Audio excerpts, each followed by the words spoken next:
Well, today is Groundhog's Day, but Mesker Park Zoo is celebrating with a different creature.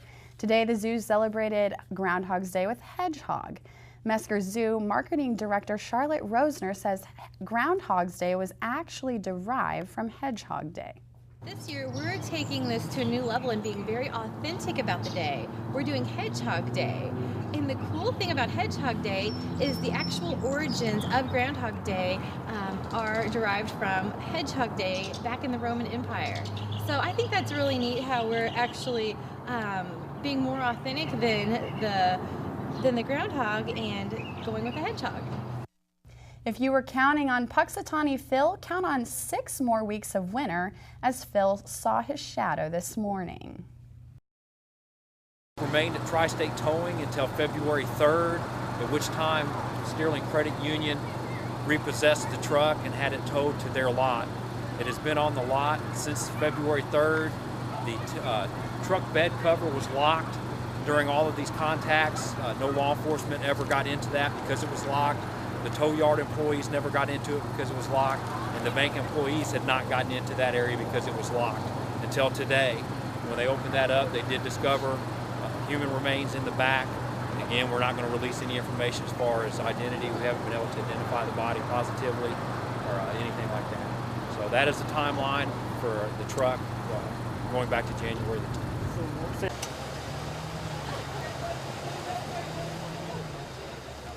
Family showed up to the scene but were not allowed to view the body.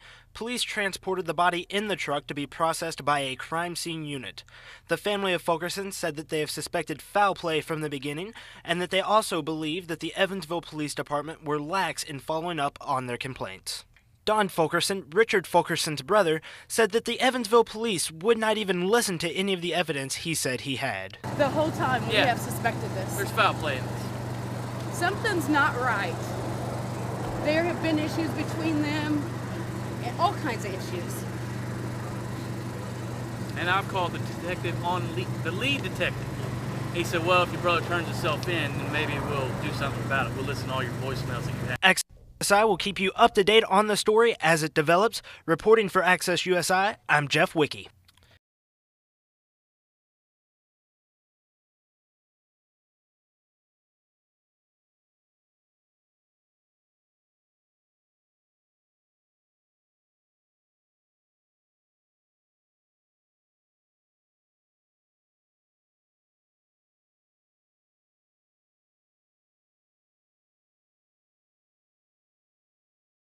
Award-winning author and speaker Jeff Beals was on campus Wednesday night to speak about the power of self-marketing. Beals was on hand both before and after the lecture to answer questions that students had and staff had. Beals spoke about branding yourself as a business of one and the importance of establishing connections and networking while still in college. Beals said that the people that we will meet in college will one day become people that we buy services from, sell products to, or employ us, and that the strengths of those relationships will be very important later on in life. Beals also told Access USI that students should get in touch with people in the professional world for more advice to getting hired. For more information about the power of self-marketing and Jeff Beals, you can go to the website at www.jeffbeals.com. Be sure to stay tuned after the break for your sports update with Nick Berkeley.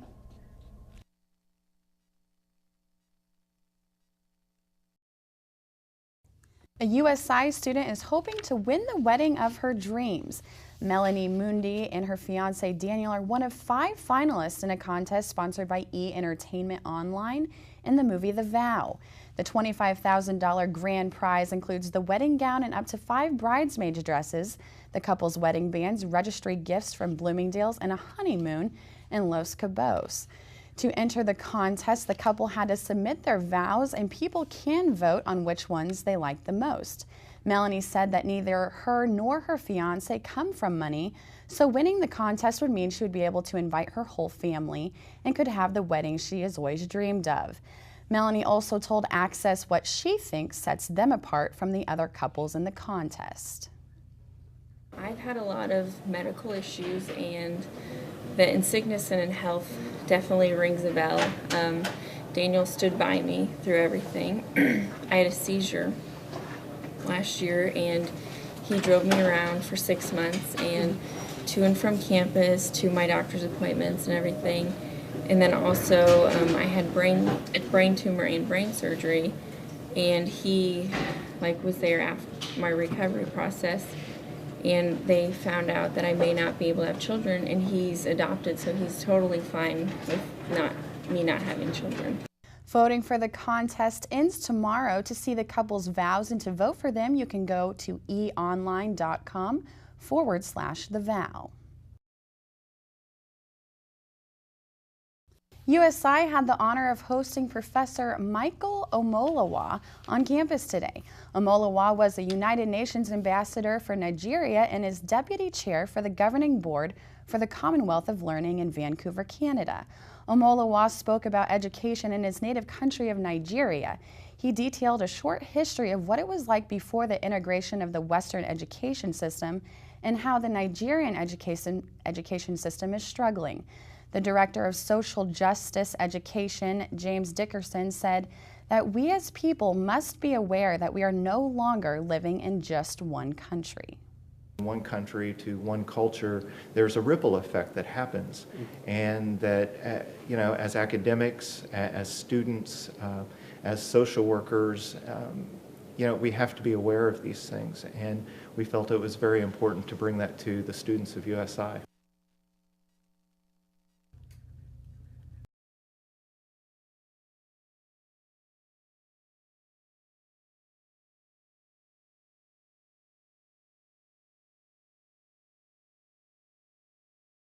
Hello, we're setting up for Orchid Escape 2012 at Mesker Park Zoo Botanic Garden. I'm Paul Bausman, the Botanical Curator, and it's one of my pleasures every year to set up this show. This year we're doing an epiphytic tree covered in all different kinds of orchids. We put the tree together on an armature and mossed it up, added a lot of the epiphytes to it, and then we have a display of terrestrial orchids down low, all these slipper orchids which are cascading down a moss hill that we made. We have a large variety of companion plants with the orchids like anthuriums and philodendrons, and we also bring in some of our very special orchids. What we start with are containerized plants, either from our greenhouse or growers, and we work them into displays based upon the color and form of the flowers and try to make attractive arrangements that are easy to photograph and easy to enjoy. Here you can see we put the smaller colorful orchids that take wetter conditions together, and then some of the larger oncidium types in the back that take drier conditions, so that we can take care of them throughout the whole show. Moving along, we have some more oncidium hybrids, and for our opening party we have thematic lighting up above, so everything has a warm, romantic, tropical feel to it. Here we have a cymbidium mixed in. So Orchid Escape gives us a chance to showcase the diversity of the orchid family all over the world, right here in our own rainforest. Hi, I'm Maria Spriggs, veterinarian at Mesker Park Zoo and Botanic Garden. I want to tell you a little bit about a research project that the zoo is involved in with American marten. The American marten is a small mammal. It's a carnivore, a member of the weasel family, weighs about 1.5 pounds, and lives in Michigan, which is where our research project is happening. This is a really unique project because the zoo has collaborated with the Little River Band of Ottawa Indians in Manistee, Michigan, as well as Grand Valley State University in Grand Rapids, Michigan. This project is happening to determine more about the population, genetics, and health of the American marten in Manistee National Forest in the Lower Peninsula. And even though this is a species that we don't currently hold at our zoo, we believe that participation in situ conservation projects is very important, and it's one of the missions of the zoo. And so we're proud to be associated with a project working with native species in nearby Michigan, where as a zoo, actually a little bit of our input can go a long way for a species that isn't typically held in zoos. This is a portable anesthesia machine. Oftentimes wildlife research, even when the animals are being anesthetized, happens without a veterinarian being present. In this case, it's an advantage to the project that the zoo's involved because I'm able to bring some of my equipment from the zoo to the project. So with the gas anesthesia, the marten fall asleep very quickly, and we're able to do everything we need to do, and then they recover very quickly, which is really important, especially in the winter when it's very cold. We don't want those animals to be under anesthesia for very long. Also, while they're sleeping, we will get a variety of samples. I bring this kit, I call it the orange box, with me. We'll get a blood sample, we'll collect some scat or fecal sample, urine, hair, and then every marten will get an individual microchip. And this is a permanent identification so that if we trap that animal again later in time, we just have a scanner, we can scan it and we know that it's one of the project animals. As part of a general health assessment of the population, we're actually collecting blood samples from every marten and doing their lab work right away in the field using this totally portable blood work machine. So by the end of the day, I know what their kidney values are and liver values. All of this data will be compiled to create some normal ranges for this species, which previously hasn't been published. There's actually a lot of work that goes into finding the marten before I ever even show up on the scene to sedate them. For months prior to our trapping sessions, biologists will go out and set dozens of camera traps. And these are cameras that, when motion is detected, will take a picture. And so that is how we help to narrow down within the forest where the martens are. And then once we have that general idea, we will sort of flood the area with live traps. We bait the traps with either a little bit of beaver meat or a little bit of venison or beef or chicken. And the martens, and then we place a lure sort of on the tree branches around the trap, so the martens will smell the lure, they'll come in, investigate the trap, and then they'll go in the trap, and the door, of course, shuts behind them. By the next morning, we'll find them. If there's a marten in the trap, we'll sort of gather the team together, set up our little mobile veterinary hospital to sedate the animal, get the samples, and place a radio collar.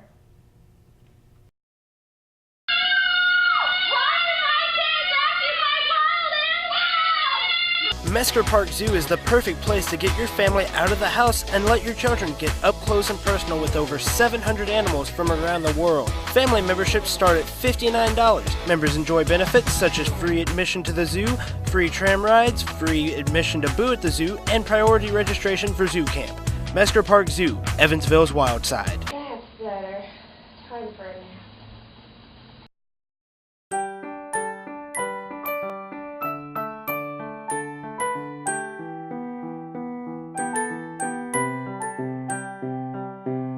We are New York.